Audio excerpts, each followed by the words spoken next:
When the outdated tactics get left behind, it's time we stop. Marketers look around when your ranking's going down.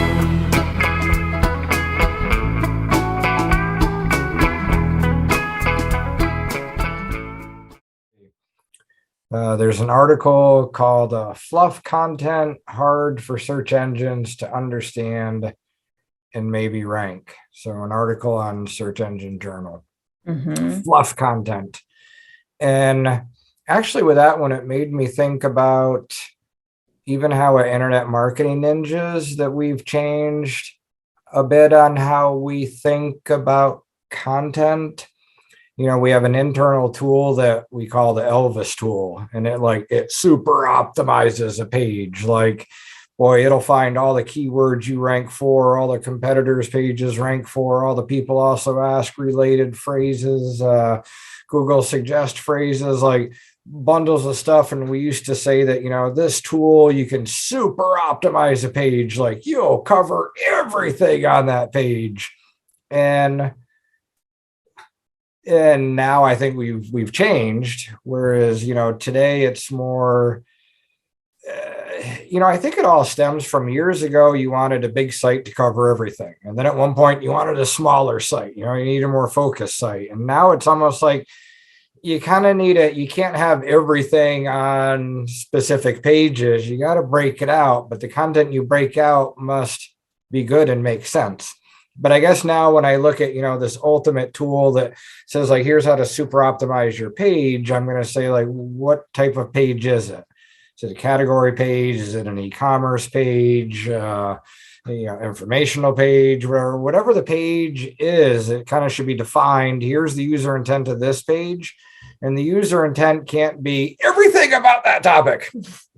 You know, and so it's, you know, answering that and giving the user what they want, and then potentially having other resource pages around it. You know, hey, if you are looking for FAQs, that's here. If you're looking for this question, that's here. If you want to know this other stuff, you know, it's here. If you want to buy it, it's here.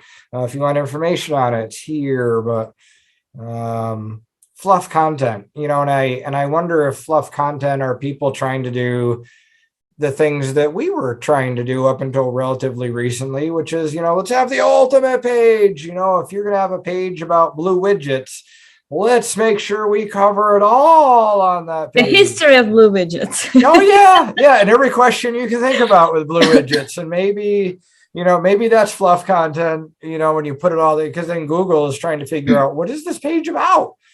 You know? Yep. So I guess that's kind of my thought of what could be. And you know, there is a little bit of truth to the more words, the merrier. You know, you're often not going to rank for phrases unless you have it on the page. So there is the case for a long page, but if users are starting to read through it and they're like, I guess, you know, when leaving and not finishing, you know, I guess, you know, I remember our English teacher, whenever we would have a writing assignment, we always would say, how long should it be?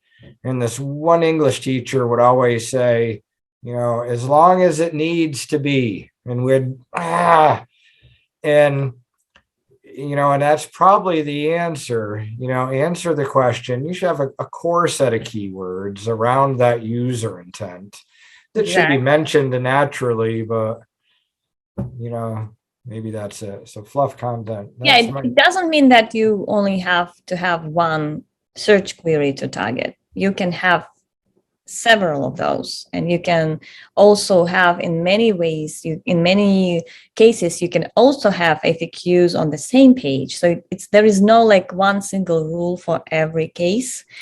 But every section and every keyword should serve this certain search intent. So every time a person is looking for blue widgets, you can give all the information that is needed for them to make the choice and buy it. So the history of blue widgets would not help them, but comparison of various widgets and asking frequent questions on this widget would help them. So that's something that should belong to that page. And every time we kind of have to think about why anyone would be searching for this. not always the answer would be as clear as we would like it to be. But in most cases, you can guess, just looking at that search query, what is the search intent. It's not just navigational, commercial, and the three types that we have. It could be like, he's in the middle of making a choice. When they are comparing different options, we can see that they already know what they're looking for, so they don't need the basic information. They need more in-depth information, more factual information. But when they're looking what is something, we can tell that they're just at the very beginning of researching that particular topic. So this is where we can give definitions, all kinds of resources that could be helpful for them. Well, I do worry about I do think of making a lot of those things can be addressed. But let's say you got the comparison page. I guess it depends on what is the page, what is the original page about? Is it a category page? Is it a product page? I think for category pages, a lot of what John Mueller has been saying is make it smaller. Don't have this huge Wikipedia article entry on the bottom of category pages where it's like 1, 2, 3, 4, 5 across the bottom, specific category pages. Product pages, if it makes sense for that page. But I guess if you're going to do a product review, I'd almost be like, that should be its own page. If you have a page that's trying to serve too many things, I guess if it's good for the user, yes, but I'm also a fan of having links to that content. Here are the product reviews or product comparisons over here. But it's also tricky too, because it depends on what's working. I had a client we spoke to a few days ago, and at one point during one of the updates, he had gone down. This client ruling the world, like, yay. And one of the Google updates, he went down a bit. And so we kind of went in and did that analysis. And I think I told the content team, hey, we're going to rewrite these category pages and we're going to make them shorter. And they had previously been long. Do you call it fluff? Well, no, very informational, but they were category pages that were really long, whereas now we're often suggesting category pages should be shorter. And he kind of, after that update, he kind of, went back up and ended up higher than he was before. I had forgotten that content order was in. And then last week or the end of last week, suddenly I hear, we're about to deliver all the new category pages for this client. And I'm like, uh-oh. And I went in and looked, and it was all the short stuff. And I reviewed their rankings again. And I'm like, no, like, I don't want to mess with someone that's really in the world either and change the content drastically where it's long and then suddenly do that. Like, it's not to say that shorter or longer is better for any, but I think on category pages, I'm trying to make them smaller. And a lot of the stuff, whereas we used to try and put it all on one page, I guess if it makes sense, but it's definitely not as straightforward as it once was. So every case is different, and testing and experimenting is always a good idea, but only if the site is tanking. Don't break what's working. Yeah. Well, it's a rare case where a client absolutely rules the industry, and it's interesting. And we have a handful of clients where it's like, we're telling them, don't do anything drastic. Just, if you can maintain what you got, that's great. But that's rare, so to speak. Yeah. Most everyone has that room for improvement. But one of the things that, with looking at clients is, if you have a product page or a category page, do all those pages link to other informational stuff on that? It's interesting. There's often there's the informational side of a website, and it often links to each other. And then there's the product side, and the product, all linked to each other, but they rarely cross. And I think that's one of the things that with a lot of our clients, we're like, hey, these should link to the resources, and the resources should link to the products, and you should be an expert in this circle area, let's say you sell, and you got trees behind you. I see a tree. So let's say, or what do you call room divider or something? Let's say you sell room dividers or That's something. what it is. All right. It's a room divider. Ideally you're going to write a bunch of how to, to be the room divider expert, you're going to need to write a lot of expert content that's not all necessarily commercial. You have to write all the expert content on room dividers. So step one, research all the room divider stuff, And all the like topics. as well, yeah. Who needs room dividers? And there are Yeah. use cases are also a very definitely use cases. Mm-hmm. And then after you write all this expert content, you then want to link everything together. And some of it may also be like, if you sell room dividers, you got to do something exciting to get links to your site. Just room dividers alone, why would anyone link to the site? So either, you've got, the most amazing artist doing it, or, something, you need that purple cow, you need that thing to stand out. And one of the things could be doing things that might cause people to link to you.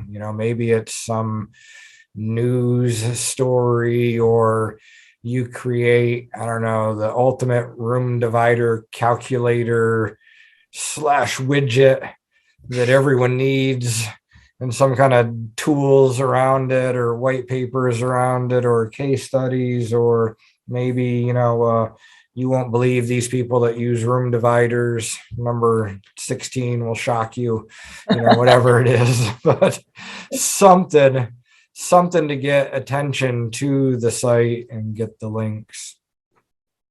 Yeah, and it's interesting that we still have to have that link acquisition thing aside of the user journey necessarily, because really we have to deal with that contradiction that some pages are actually to get people buy something, and some pages are really to get that brand out there and get those backlinks naturally and get that brand awareness and get them noticed basically by people who can link, who can be so excited about the brand that they will be linking to it.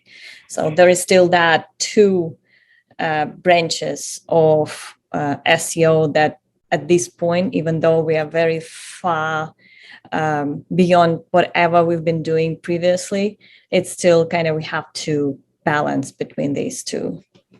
Yeah, I mean, there's all different pieces. Most clients don't realize all the different pieces of the users that you got to have. I think everyone gets the website user, the customer that's going to come to your site, and what are they going to think, and maybe, the majority of our clients get that the search engine is another user, and you have to create stuff for the search engine. And then, another thing is you also need to create some type of content to get your site mentioned. Like you got to do something to get mentioned, and you got to get mentioned. So like you have to do something, and you got to kind of promote it so that you get mentions, citations, links. Otherwise, in very few industries, you can really do both at the same time. Target the customer and target the kind of linking person who would give you links. So those two, in very few industries, those two can be combined. In most industries, like you mentioned, the room dividers thing, you really have to create something separate for the PR, let's say, for journalists, bloggers, or even experts in different industries to get those backlinks. So that is also something to keep in mind. So there's the user of, the person that needs to send signals to your site, whether it's the journalist, the blogger, the user, the linkerati, we used to call it, whatever. That's another piece of content. And there's also how-to content. There's all sorts of content. You can't just be a site that sells, here's our here's our 1,000 different types of wall dividers. Like, that won't get you anywhere. It's all that, all that supporting stuff, and even how to build wall dividers. If you're gonna rule wall dividers, you need to be the expert at it. And the expert, not just at, we've got the best room dividers in the world. Well, that's Which you nice. might have, but it's not. Yeah, you need the most expert content on the site, the best how-to, the best user experience, the best of everything. You need to be the world expert at room dividers, and write everything about room dividers and do videos about room dividers, and ideally do as much stuff as you can do to get in the news, to get press, to get links, to, keep adding value. I remember that Mike Green would be on stage and be like, why should your site be number one? And, I talked to so many people, so many clients, and it's like, what are other things we need to do? And it's like, well, you need to prove that you're the expert in this field. Like, look at what your competitors are doing. They have all this other stuff and you don't. And, you need to be the best. If you want to rank the best, you need to be the best and constantly do it. It's a piece of everything. It's a piece of everyone. To be number one, it's work on all sides. Work with the SEOs, the content people, the marketing people, the people that work there, the customer service, the everything. So basically, would you agree that fluff content is not such an easy topic to address? Because I can get the on-site optimization, like on-page optimization, when we talk about landing pages that are supposed to get you sales. Okay, we know that we need to be very focused there and really serve that search intent, and maybe do just what it takes for your customer to make a great decision. But what about the fluff content that would not necessarily be about getting customers, but that would be about getting links? There, you kind of have to create it, because it's not about the customers, but it's about getting attention, getting mentioned, becoming that brand, part of that Google knowledge base, because without links, you cannot do that. Correct. Yeah. And I wonder too, if another part of the fluff, maybe so many writers are told, here's the topic and you have to write, and there's kind of 3 boxes, that the not our content team, and I'm thinking like other content teams out there, it should just be a 500-word article, a 1,000-word article, or a 2,000-word article. Somebody's doing a checkbox. So then the writer's like, okay, let me take what could have been, a 500-word article, and now I'm going to somehow fluff it up to be a 2,000-word article. And it's interesting because, when we look at some of the work that we're doing with looking at people also ask questions, for example. And sometimes if we find, let's say a client has a page and that page ranks for 50 phrases, and of those 50 phrases, 40 of those phrases show people also ask within the results. And let's say that 30 out of those 40 results have the question, I don't know, what color is the best widget in the world? And maybe the answer is, commonly known that it's blue. Blue is the best widget. And so if we say, all right, this topic is so important and it's so highly searched that there's different ways that we can try and rank for that question. We can add it to an existing blue widget page. We can add that question to the FAQ page. And both those may grab the people also ask.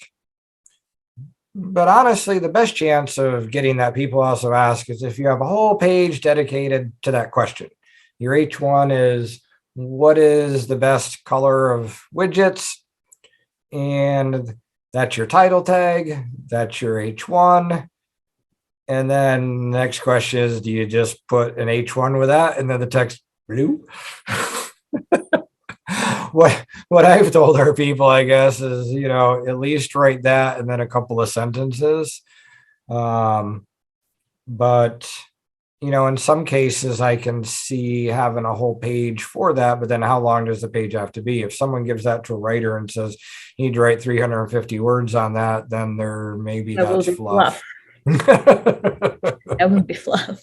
Well, my idea is that you can actually combine all of those methods. There is no preventing you from answering that question on the product page, but really quickly, like with one sentence, and then to read more reference to more advanced answer on that. In many cases, but I also want Google to understand that a product page is a product page, is an e-commerce page, and I don't want them to get confused that this is an informational page. Well, only if it's about the product, I guess, not about the general topic that in many cases people also ask a very generic, and they do not necessarily include this search query that we are targeting.